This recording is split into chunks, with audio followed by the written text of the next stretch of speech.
안녕하세요. 이번 시간에는 C# 예외 처리의 가장 흔한 실수 중 하나인 throw EX와 throw의 차이를 깊이 있게 다루겠습니다. 겉보기엔 두 줄이 거의 같아 보이지만 이 한 글자의 차이가 디버깅 시간을 몇 배로 늘릴 수 있습니다.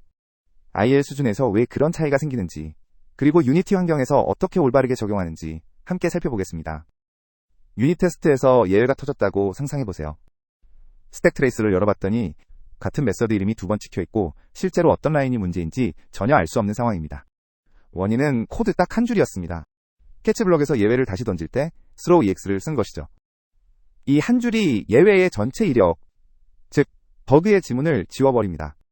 캐치블럭에서 예외를 잡은 뒤 다시 던지는 방법은 두 가지입니다. throw EX와 throw, 이 둘이 어떻게 다른지 지금부터 살펴보겠습니다. 다이어그램을 보면 차이가 한눈에 들어옵니다. 왼쪽 throw EX 쪽을 보면 뒷 메서드에서 예외가 발생했는데 캐치블럭에서 throw EX를 실행하는 순간 스택 트레이스가 초기화됩니다. 캐치블럭이 있는 위치부터 다시 기록되는 거죠. 반면 오른쪽 throw를 보면 뒷 메서드에서 발생한 예외가 CLR에 의해 그대로 전파됩니다. 원본 발생 위치와 호출 경로가 완벽하게 보존됩니다. 이 차이가 디버깅 시간을 몇 배로 벌이는 결정적인 이유입니다. 코드로 직접 비교해보겠습니다. 배드 리스로우 메서드를 보면 다섯 번째 줄 주석에서 의도를 알 수 있습니다.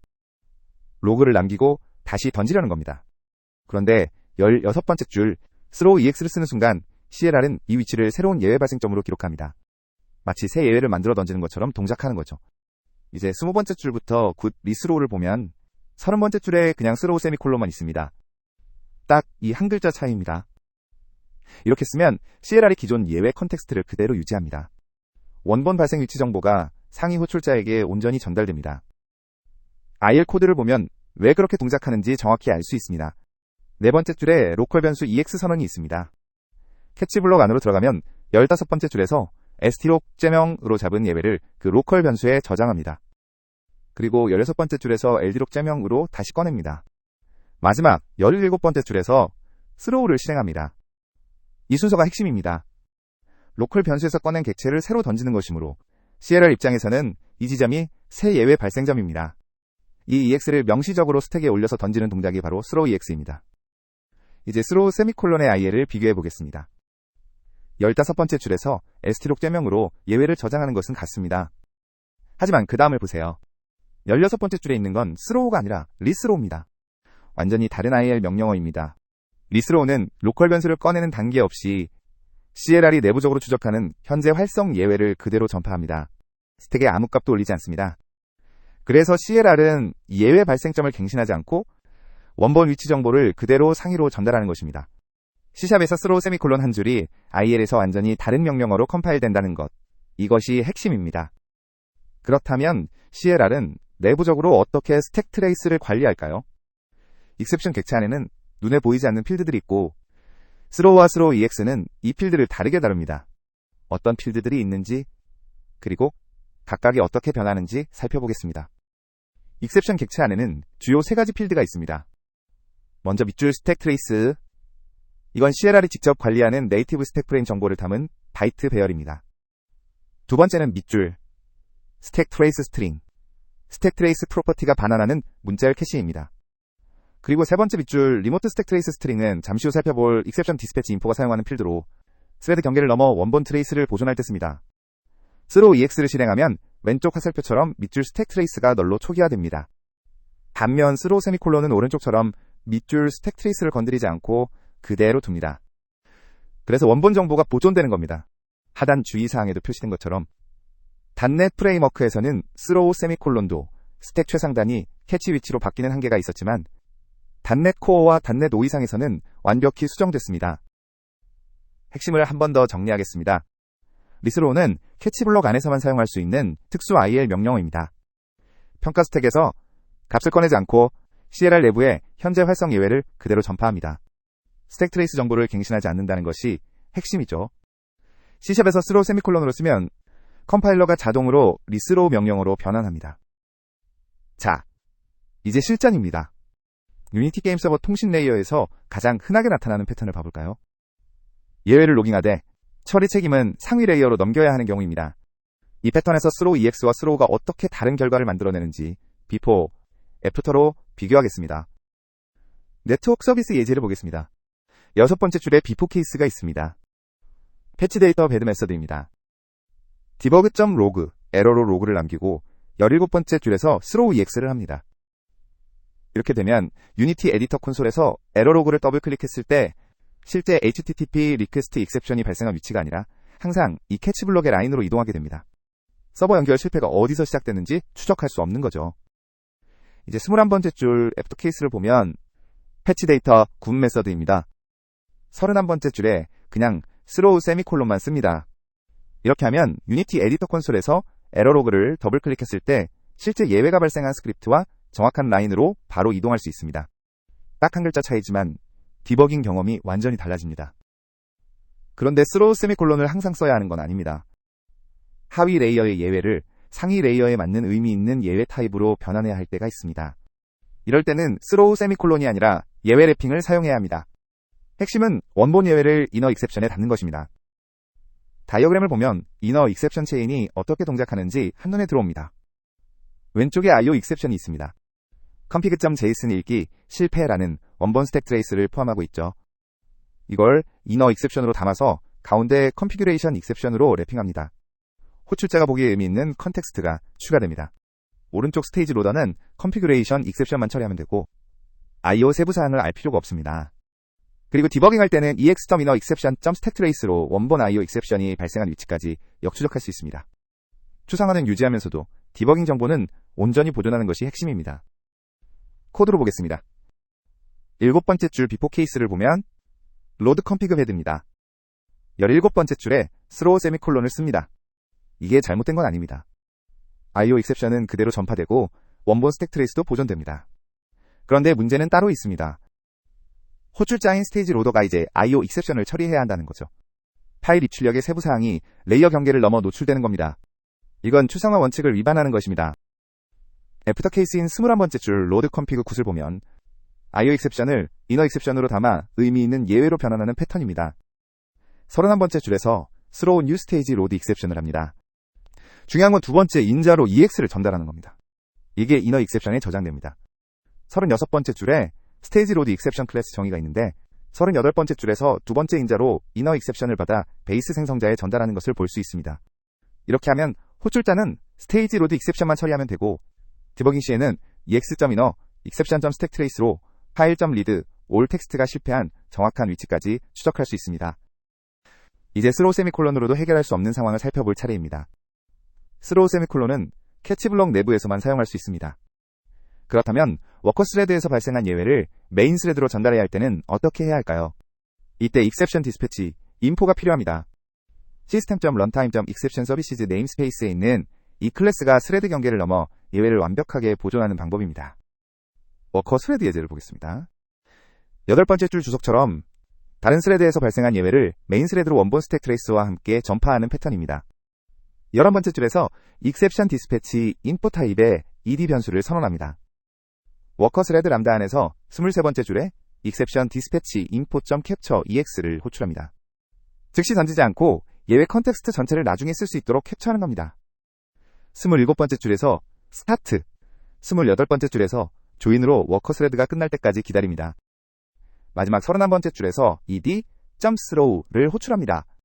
이 throw 메서드가 실행되면 스택 트레이스의 원본 워커 스레드 발생 위치가 표시됩니다. 거기에 end of stack trace from previous location이라는 구분선이 추가되어 원본 발생 위치와 제스로우 위치를 모두 볼 수 있습니다. IL 코드를 보면 흥미로운 것이 하나 있습니다. 첫 번째 줄 주석처럼 람다 안에서 ed 변수를 사용하기 때문에 컴파일러가 자동으로 클로저 객체를 생성합니다. 밑줄 디스플레이 클래스 0, 밑줄 0이라는 이름의 클래스가 힙에 만들어지는 거죠. 12번째 줄에서 예외를 로컬 변수에 저장하고 15번째 줄에서 exception dispatch info.capture를 호출합니다. 그리고 16번째 줄에서 그 결과를 클로저 객체의 ed 필드에 저장합니다. 워커 스레드와 메인 스레드가 같은 클로저 객체를 통해 exception dispatch info를 공유하는 구조입니다. 이번에는 함정입니다. 6번째 줄 로드 리소스 베드를 보면 트라이 블록에서 예외가 발생하고 파이널리 블록도 실행됩니다. 그런데 16번째 줄에서 파이널리 블록 안에 또 스로우를 합니다.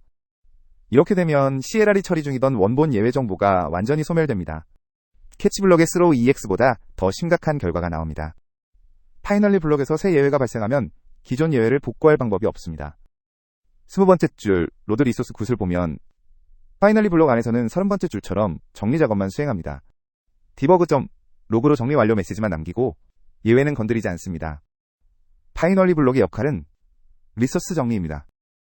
디스포즈 호출, 연결 닫기 같은 작업만 수행하고 절대 예외를 던지지 않는다는 것을 원칙으로 지켜야 합니다. 참고로 IL 레벨에서는 특이사항이 없습니다. 파이널리 블럭의 예외 발생은 IL 명령어 자체는 일반 스로우와 동일합니다. 다만 CLR이 런타임에서 처리 중이던 예외를 버리고 새 예외로 교체하는 동작이 일어납니다. 이건 컴파일러 동작이 아니라 CLR의 런타임 동작이라는 점을 기억해 두세요. 두 번째 함정은 유니티 업데이트 루프입니다. 6번째 줄 업데이트 밑줄배들을 보면 캐치에서 로그를 남기고 스로우 세미콜론을 씁니다. 16번째 줄 스로우 세미콜론이니까 스택 트레이스는 보존됩니다. 그런데 문제는 다른 데 있습니다. 업데이트는 초당 수십 번 호출됩니다. 예외가 발생할 때마다 CLR은 전체 호출 스택을 추적해야 하고 이 비용이 매 프레임 쌓입니다. 반복적인 예외 스로우는 지시 압박과 프레임 드랍을 유발합니다. 애프터 케이스인 20번째 줄 업데이트를 보면 캐치블럭에서 예외를 다시 던지지 않습니다. 대신 31번째 줄에 debug.log exception ex를 씁니다. 여기서 중요한 구분이 있습니다. debug.log error ex.message는 메시지 문자열만 출력합니다. 반면 debug.log exception ex는 exception 객체 전체를 전달하므로 유니티 콘솔에 스택 트레이스가 함께 출력됩니다. 콘솔 항목을 더블 클릭하면 실제 발생 위치로 이동할 수 있습니다. 유니티에서는 업데이트 루프에서 예외를 다시 던지지 않고 debug.log exception을 쓰는 것이 올바른 패턴입니다. 핵심을 한 번 더 짚겠습니다. debug.log error ex.message와 debug.log exception ex는 비슷해 보이지만 완전히 다릅니다. 로그 에러는 문자열 메시지만 출력합니다. 로그 익셉션은 익셉션 객체 전체를 유니티 로깅 시스템에 전달합니다. 결과적으로 스택 트레이스가 콘솔에 함께 표시되고 더블 클릭으로 발생 위치로 이동할 수 있습니다. 유니티 환경에서 예외 정보를 남길 때는 항상 debug.log exception을 사용하세요. 세 번째 이야기는 함정이라기보다 더 좋은 방법입니다. C#6에서 도입된 예외 필터, when 키워드입니다. 스로우 세미콜론보다 스택 트레이스 측면에서 더 유리한 경우가 있습니다. 어떤 상황에서 when이 더 낫고 왜 그런지 살펴보겠습니다. 핸들 리스폰스 올드를 보면 6번째 줄 기존 방식입니다. 캐치블럭에 진입한 다음 15번째 줄에서 조건을 체크합니다. 타임아웃이면 처리하고 그렇지 않으면 재스로우하는 패턴입니다. 18번째 줄에서 스로우 세미콜론으로 재스로우합니다. 이 방식의 문제는 캐치블럭에 진입하는 순간 이미 스택이 풀리기 시작한다는 겁니다. 나중에 스로우 세미콜론을 해도 스택이 이미 일부 소멸된 상태입니다. 이제 22번째 줄 핸들 리스폰스 류를 보면 29번째 줄에 웬절이 있습니다. catch web exception ex, when ex, status timeout이죠. when 뒤의 조건은 캐치블럭에 진입하기 전에 평가됩니다. 32번째 줄 주석처럼 when이 true일 때만 캐치블럭에 진입하고 false면 스택 언와인드 없이 상위 핸들러를 탐색합니다. 스택이 전혀 풀리지 않은 상태에서 조건을 평가하기 때문에 디버거를 연결했을 때 예외 발생 시점의 로컬 변수 상태를 그대로 볼 수 있습니다. when 키워드를 정리하겠습니다. when은 캐치블럭의 추가 조건을 지정하는 예외 필터입니다. when 뒤의 표현식이 true일 때만 캐치블럭이 실행됩니다. 조건이 false면 스택 언와인드 없이 다음 캐치나 상위 핸들러를 탐색합니다. 특히 조건부로 처리하는 예외 패턴에서는 스로우 세미콜론보다 when을 쓰는 것이 스택 트레이스 보존 측면에서 더 유리합니다. 버전별 변화를 살펴보겠습니다. 스로우와 스로우 EX의 동작 차이는 C#1.0부터 동일하게 있었습니다. 그런데 단넷 프레임워크 시절에는 스로우 세미콜론도 스택 트레이스 최상단이 캐치블럭 위치로 바뀌는 부분적 한계가 있었습니다. 이 한계가 언제 어떻게 해결됐는지 버전별로 정리해 보겠습니다. 첫 번째 줄 주석처럼 단넷 프레임워크 환경에서는 스로우 세미콜론도 스택 트레이스 상단이 다섯 번째 줄, 즉 캐치블럭 위치로 바뀌는 경우가 발생했습니다. 완전히 소멸되는 건 아니었지만 최상단 정보가 변경됐습니다. 이미 레거시 프로젝트를 유지보수하는 분들이라면 이 한계를 겪어보셨을 수 있습니다. C#6에서 when이 도입되면서 큰 변화가 생겼습니다. 첫 번째 줄 비포 케이스를 보면 캐치 후 6번째 줄에서 조건 체크 후 재스로우하는 패턴입니다. 9번째 줄 애프터 케이스에서는 왼절로 캐치 진입 전에 조건을 평가합니다. 13번째 줄처럼 스택이 보존된 상태로 처리할 수 있습니다. when은 단순히 코드를 줄이는 문법 설탕이 아니라 스택 트레이스 측면에서 의미 있는 차이를 만들어냅니다. when을 응용한 강력한 패턴을 하나 더 보겠습니다.